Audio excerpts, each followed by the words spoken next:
Hey, it's Renee from the Craft Table.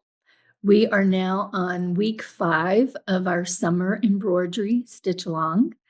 I hope you are making really good progress embroidering on your panel. We are going to stitch the raised chain stitch today. And this is one of my favorite stitches for adding texture to your embroidery. And it's also a stitch that has a really big wow factor. In other words, it's one of those stitches where when people look at your embroidery, they're like, "Oh my gosh, wow, how did you do that stitch?" Um, which is always kind of nice. But it is also a stitch that's not complicated at all. It looks complicated, but it's not once you figure out how to do it. There's really 2 steps to the stitch that I will demonstrate. Well, it's easier to explain when I'm actually demonstrating the stitch. So let's go ahead and start stitching. Before we get started, I had to start recording because Loki's making an appearance here. I wanted to say hi. He's kind of scruffy at the moment. He really needs a bath, but he's sweet and he is my stitching companion. He likes to just sit in the chair with me while I sew. I'm going to show you how to embroider the raised chain stitch. First, I'm going to demonstrate it on this separate piece of fabric that I've already marked with straight lines, and then I will show you how I apply that stitch on the fabric panel that we're using for the stitch along. You begin your stitch by embroidering a series of straight stitches. So I've marked this fabric with a series of straight lines that are parallel to each other.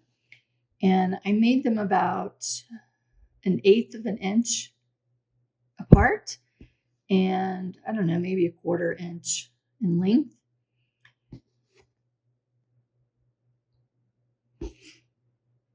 You can vary the look of the stitch by varying how far apart your lines are and how long each individual line is. You will see once I've finished the next step of the stitch what I'm talking about. And I like to work, if I know I'm doing a line, I will work from top. No, I will stitch the straight stitches from bottom to top. And you'll see why in a minute, because then what we're going to do, the second part of the stitch is worked from the top to the bottom. So we lay down a foundation of straight stitches, and then we're going to sort of weave. The next step is weaving.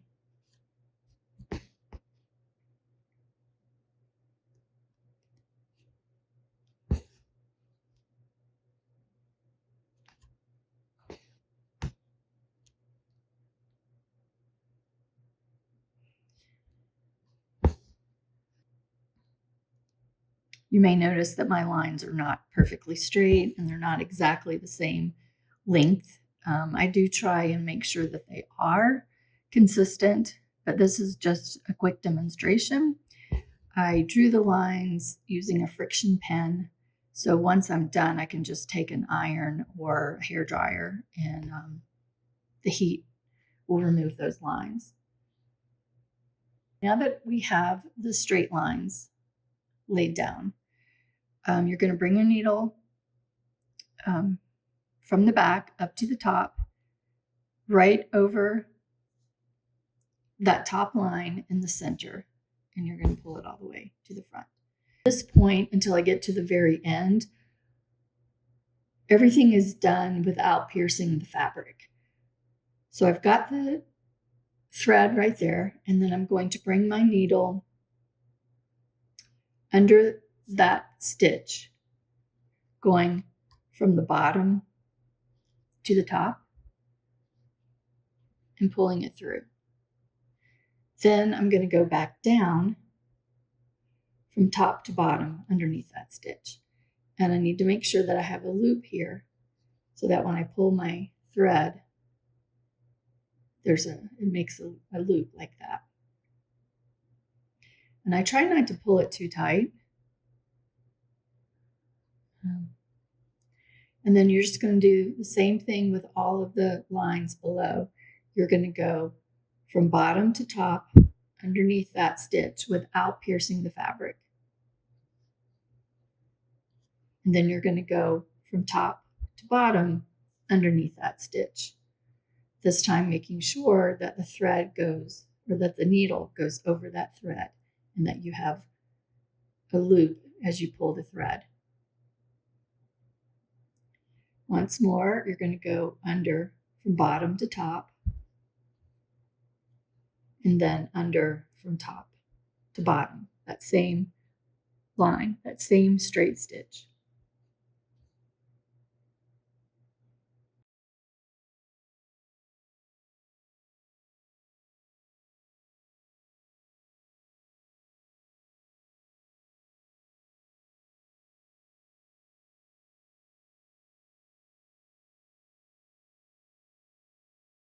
You can manipulate the top part of the stitch if you need to.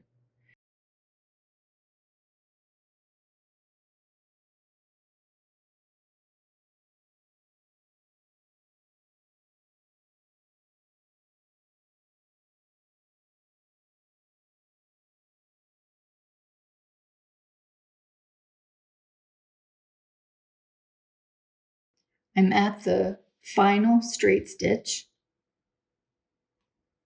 going under from bottom to top, and then I'm going under from top to bottom, forming that loop. And now that I'm done with all of my stitching, I'm going to take my needle to the back by just going over that last straight stitch.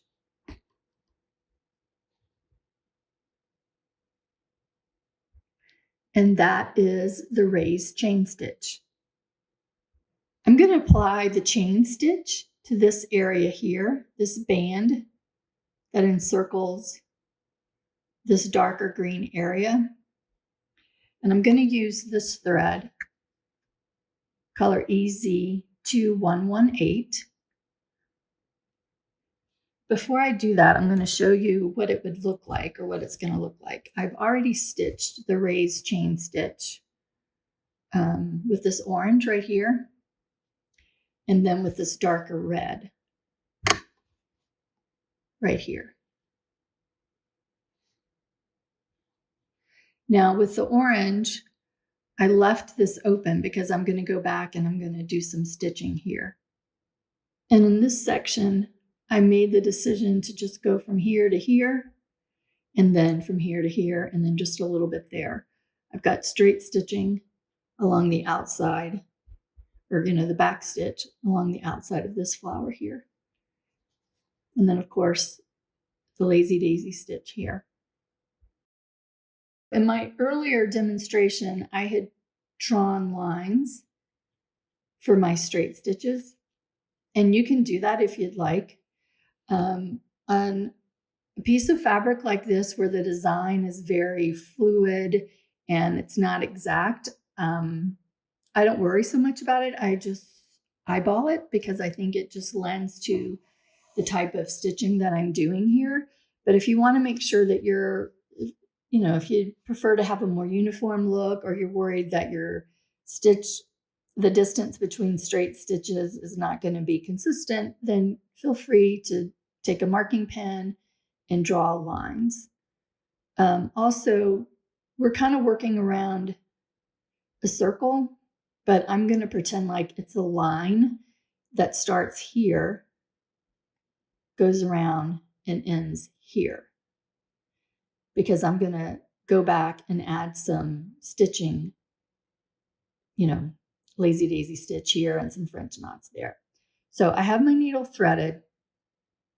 And remember, I told you we sort of do the straight stitching from the bottom to the top, and then we go back from the top to the bottom for the second part of the stitch. So again, in my mind, this is the bottom of the stitch, and this is the top. So I'm going to bring my needle up from the back, about right here.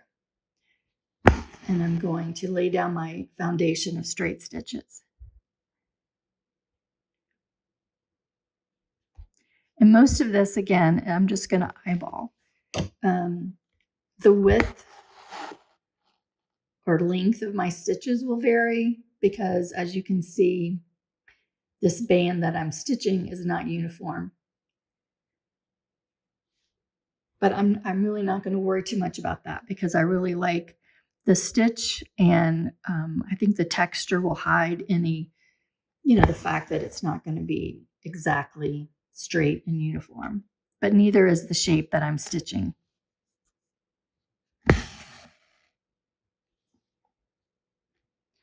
So I like my stitches, my straight stitches, to be about 1/8 of an inch apart from each other. If one's a little closer or a little further apart, I'm not going to worry too much about that.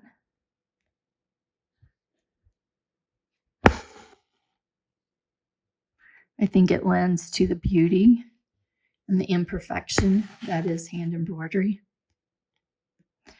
So here, it's a little bit wider. I could choose to just match my stitch length to the stitch above, or I can decide to just follow the shape as is, which is what I'm doing. And when you get to a curve kind of like this, I do it a little bit at an angle, my stitch.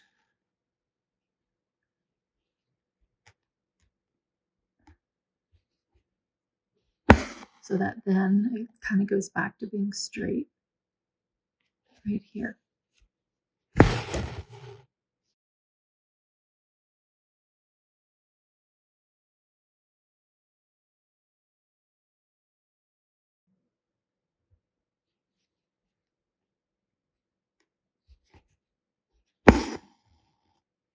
So while I'm doing this step of the stitch, where I'm just doing my straight stitches, if I see, for example, I'm like, oh, I really didn't want that big of a gap here, I want to go back and add a straight stitch. Now is the time to do it before we start the whole, the second part where we're weaving.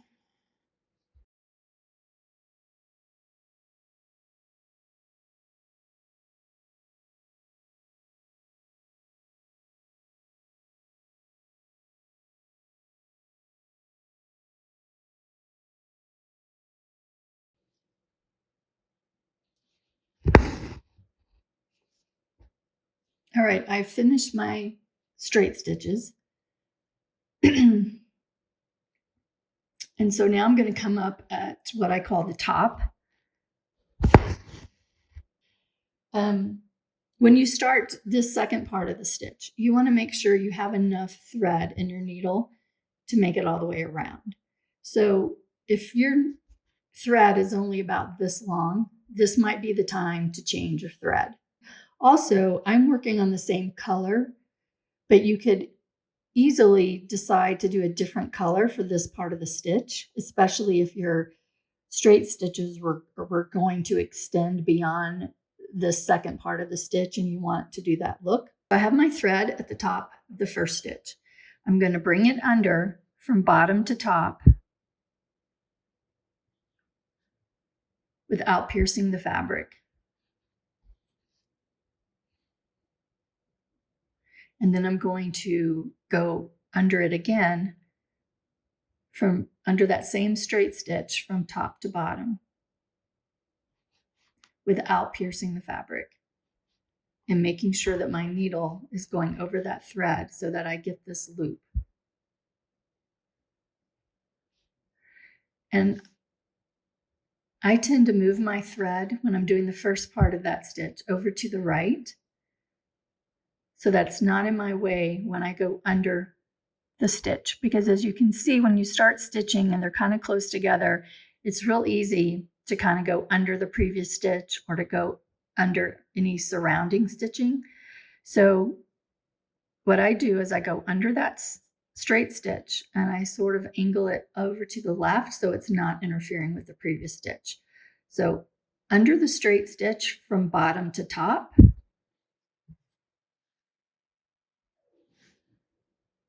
and then again, I've got my thread kind of over here. Now I've moved it over to the left, and I'm going under it, that same stitch, straight stitch from top to bottom. This time, making sure that I've got that thread underneath so that when I pull it, it's forming that loop. Under from bottom to top, not piercing the fabric, not interfering with any previous stitch, and then under from top to bottom, making sure I have that loop. And you're just going to do that for every stitch until you get to the end.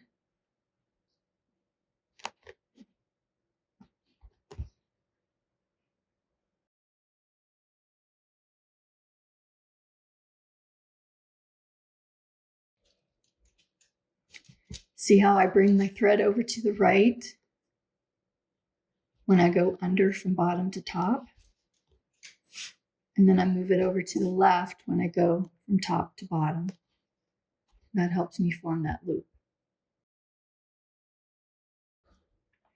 Okay, I just wanted to reposition my fabric, my hoop, so that it's not quite as awkward since I'm going around that curve.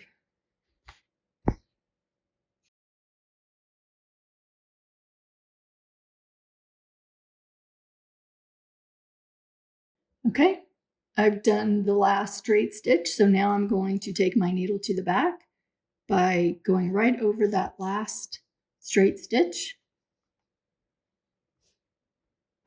and securing my stitch that way. Other places that you might want to apply the raised chain stitch are any of these bands like this one. I mean, they're all over. You could do it here. You could do it here. You could also do it here. I like to do it anywhere there's a line or a curve or a circle that has a little bit of weight to it, because I use the width of that line as my guide. So these are other places where you might apply the raised chain stitch in a panel like this. Let me know what you think about this stitch. I find it really gives some great texture and sophistication, for lack of a better word, to my stitching. It's one of those stitches that looks really complicated, but it's not. And anytime that I can apply a stitch like that to my embroidery where people are like, oh my gosh, how did you do that? That's what I try and do. Plus, I love the way it looks, and I also enjoy stitching it, especially, you put down the straight stitches, which I find kind of boring, but then you go back with that second step where you're going under in two different directions, and I find that really soothing. So anyway, that is the raised chain stitch. I hope you enjoyed this week's video, and I will see you next week. Happy stitching.